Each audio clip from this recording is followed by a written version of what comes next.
Beloved Bisaya. Dinhi misentro ang tema sa ika-17 nga tuig sa Gabii sa Kabilin dinhi sa Sugbo.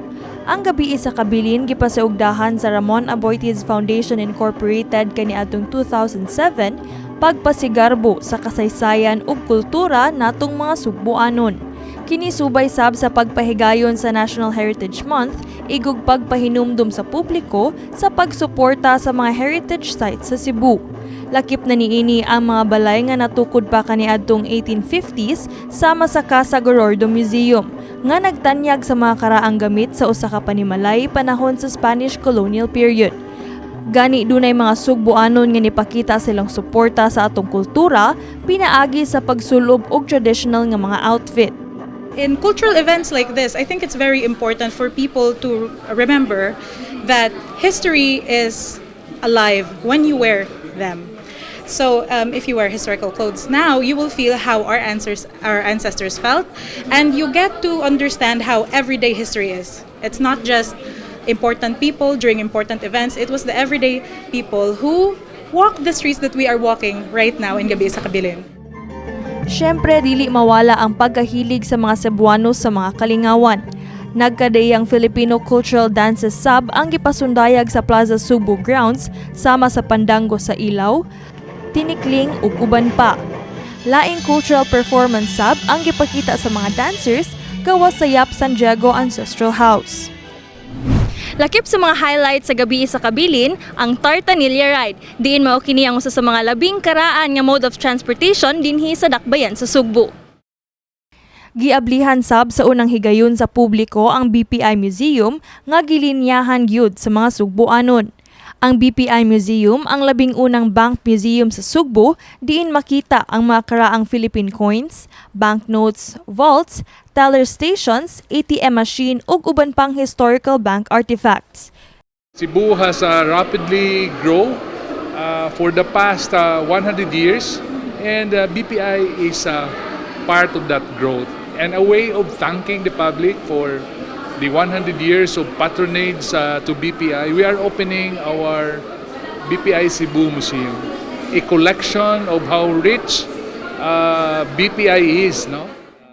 Ang curator nga si Father Jason D. mitipon sa usa ka exhibit sa Kabilin Center ang mga artworks ni Steve De Leon nga usa ka sugilanon mahitungod sa art, religion ug fashion.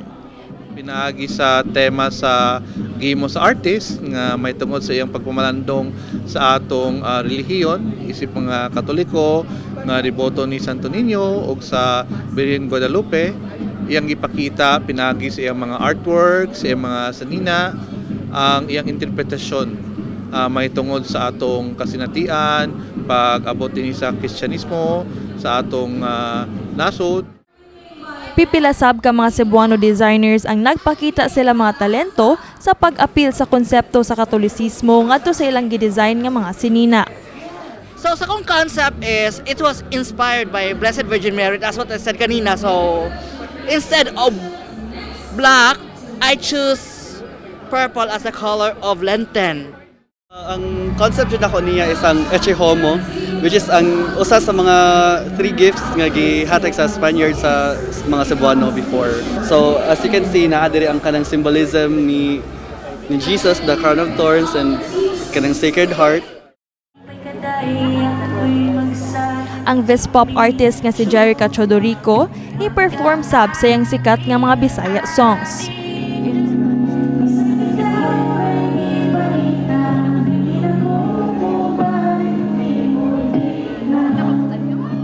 Dili lang mga Sugbuanon ang naengganyo motambong sa maong kalihukan. Lakip na pud atong mga kaigsuunan sa mga kasikbit nga probinsya sama ni Christian nga taga Bohol. More siya pioneering event ni siya sa Philippines. More siya role model event kay pwede siya sundon sa laing mga regions, mga lahi-lahi na